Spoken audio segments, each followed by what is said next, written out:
Welcome back to Outdoors with Larry Ray on ESPN 790 AM. Brought to you proudly by the Tennessee Wildlife and Resources Agency. Good Saturday morning, everybody. Once again, it is the award-winning Outdoors with Larry Ray show. I love it. The fastest 90 minutes in outdoor broadcasting. I love it. Coming to you from the spacious ESPN 790 studios. Woo-wee. Just off Interstate 240 here in Memphis, Tennessee. Yes. All things that you might want to know about the outdoors, you can find on the Outdoors with Larry Ray show. And so now, without further ado, the Oracle of the Outdoors, the one and only Larry Ray. Oh, okay. I'm waiting for the Oracle. You know, he used to say orca. I thought I was a fish, you know, but no. Thank you, Frank. You did a great job, Frank. The St. Jude Bass Classic, Frank is familiar with. Who isn't familiar with that has lived in the Mid-South for these almost 50 years. For the first time in its history, number 48 will not be held this year on Sunday, May the, what is that? 24th. The 24th, the day after my birthday, which I've mentioned many times on this show today for anybody that wants to donate to my bucket. No presents. We don't need that voice. But anyway, no. It's, you know, we wanted to close out today's show with a little tribute to this great event that I've been a part of for many years. And you heard Ron Wong's voice in there. Of course, you know Ron. This is not even Botus Wong. This is just Wong that Ron wanted to join in on the conversation because he has a heart for the St. Jude Bass Classic, as I do. And then we've got two other gentlemen with us that I know really have a heart for the St. Jude Bass Classic, and that's Gary Conklin and Steve Cook. And so, Frank, as we reminisce here a little bit in these few minutes, I'm going to kind of do this little round table-like thing. I know that it's got to be a difficult decision, but with COVID-19 and all the other things going on, I want to start with Gary first. I've known Gary a very long time, and I know that Gary can get very emotional when he talks about the St. Jude Bass Classic, what it's meant for him, and also fishing for kids that he has played a big part in. So, Gary, first of all, good morning to you. Second, talk about this event and what it's meant to you. And at the same time, I know we don't have a whole lot of time, but talk about just not having it. Well, this will be the first time in 44 years that I will be spending Memorial Day at home. So I don't know how my wife feels about that, but she's been supportive of me all these years, going down there, being a part of it and everything. This bass tournament is the second oldest bass tournament in the nation, only to the Bassmaster Classic, who just celebrated their 50th year. Wow! Yeah. So, but we've had some wonderful times in the past. I'll give you a couple of stories on a tournament in the past. Now, I'm not going to mention any names. No, because we don't have time now, so we don't want to cut out Steve. Now, you can't. This is not all Gary Conklin, no. So. All right. Well, anyway. Tell me one story. One story. Yes. All right. These. And let me say something real quick. Wong is fishing this morning, y'all. So if you hear that noise, it's not my stomach. Okay. I just want to. All right, Gary, tell us a story. I got three of them that happened in the 90s. Well, I need one. All right, here's the best one I got. All right. The tournament director, who was a member of the Memphis Bass Club, who started that. The year that Denny Breyer won the Bassmaster Classic, he was the first fisherman put on a Wheaties box. I got that. I've got one of those. Okay. Okay, well, we had him at the tournament. that year. Yes, he signed mine. Well, yes. All right. He stayed at the hotel down there, and the director of the tournament that year picked him up and carried him to Como Steakhouse to eat steak. Right. Well, in the process, he had one of those Wheatie boxes with Denny's picture on the front of it. Yeah. He got him to sign it, which is, noble thing. Yes. The problem is he went home with it, and his lab ate it up. Oh. Well, it's a breakfast of champions.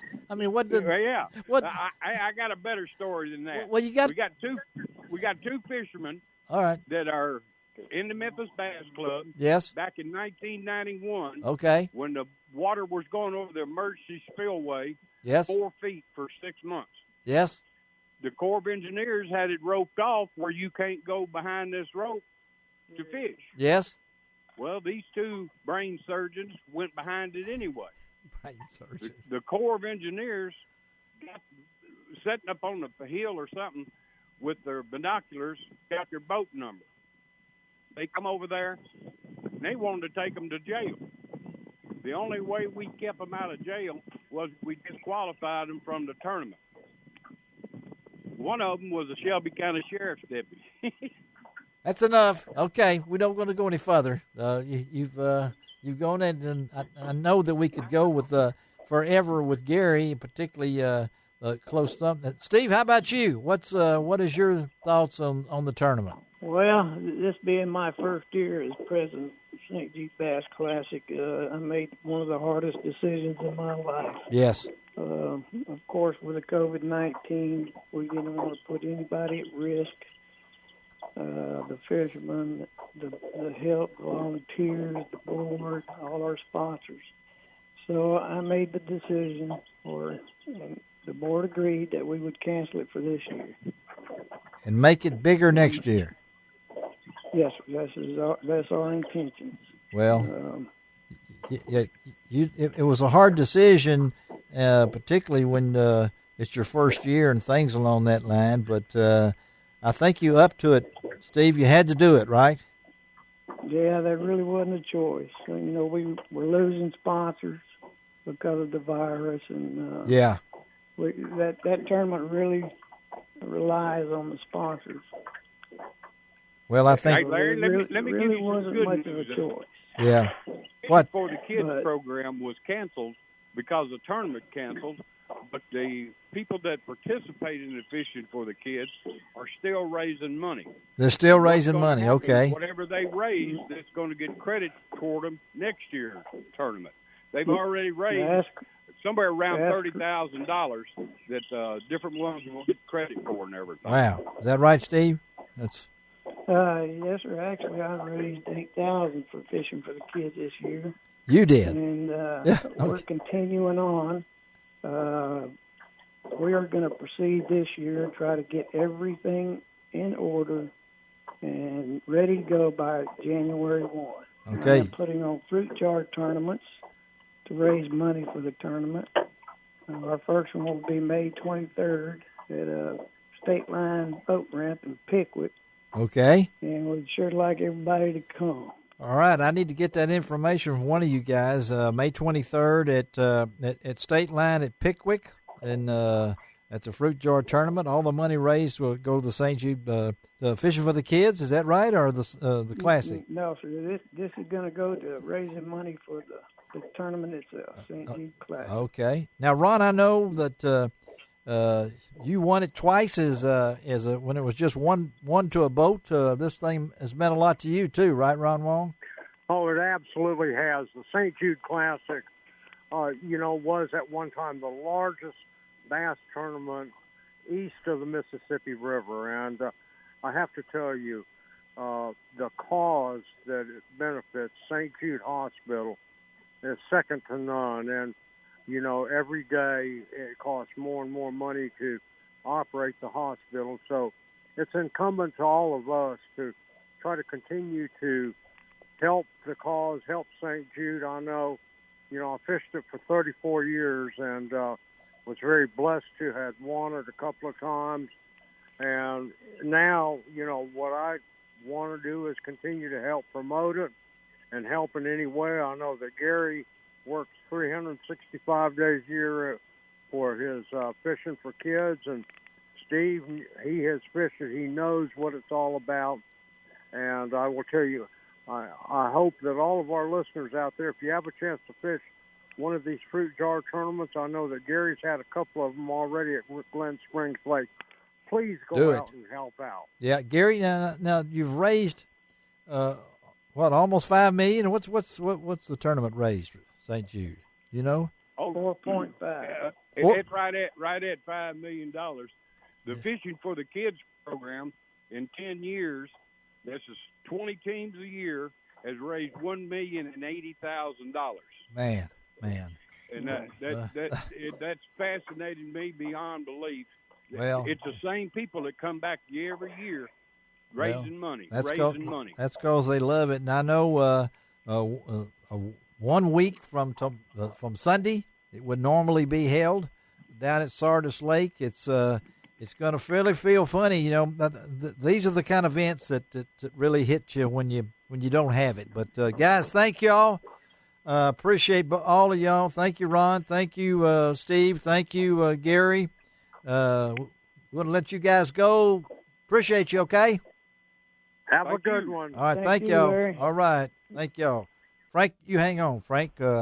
Thank you, Frank Barton. You'll be open at 5715 Mount Moriah at 8 o'clock this morning, right? 8 o'clock. 8 to what? 3?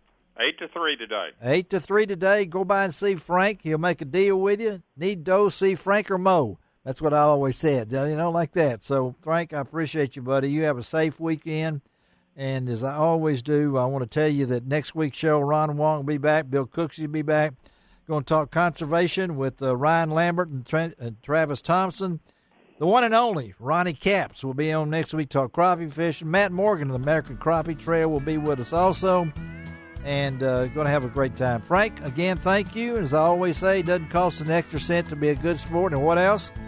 God bless the USA.